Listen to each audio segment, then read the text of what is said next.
Last week, the Parliamentary Committee on Commissions, Statutory Authorities and State Enterprises inspected Temangalo land belonging to the National Social Security Fund, which land was bought from businessman Amos Nzeyi, and they are currently building houses for sale. NSSF bought 463 acres of land for 11 billion shillings in 2008, but when COSASE visited the same land last week, it was discovered that the seller occupies 55 acres of land, which he has refused to vacate. They also summoned Nzeyi to the committee to explain why he still occupies the land while he was paid the full amount. Today, representatives from NSSF appeared before the committee along with the lawyer, Peter Kabasi, representing Amos Nzeyi, at today's committee sitting.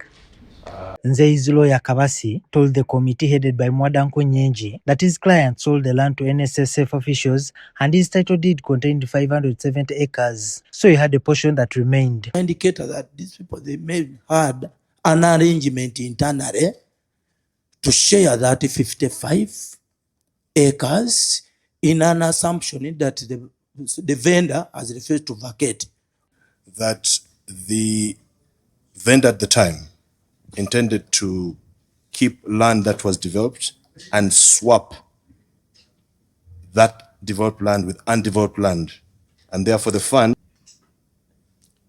Mr. Nzeyi gave them the land, the 570,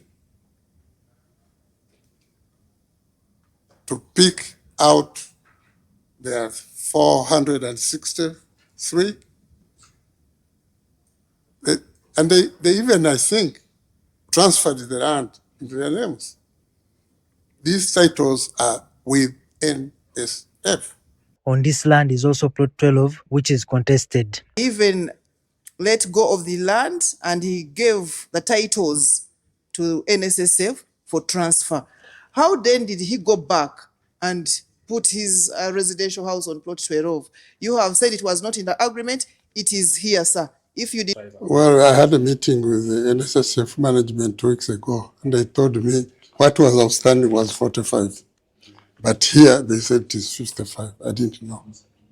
Nzeyi's lawyer said the matter should be finalized, and he had given NSSF conditions if his client is to leave the said piece of land. You may find that the cost of trying to recover the 55 acres is actually equal to the money you could use to buy this 107 acres. It doesn't make economic sense to continue pursuing legalities.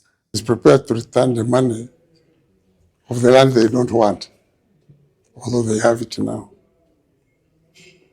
Or he can even sell them, all his land, including his home, at market price, so that he gets out of Temangalo altogether. But that is to be discussed. Mr. Nzeyi offered some pieces which are were not agreeable. The question now is, who is failing the implementation? And Mr. Kabasi said it could be you. We want to know why, because it's been going on and on. Adjacent to the land, squatter free, and suitable for the development we wanted to do. So out of those acreages, only 10 acres satisfies that.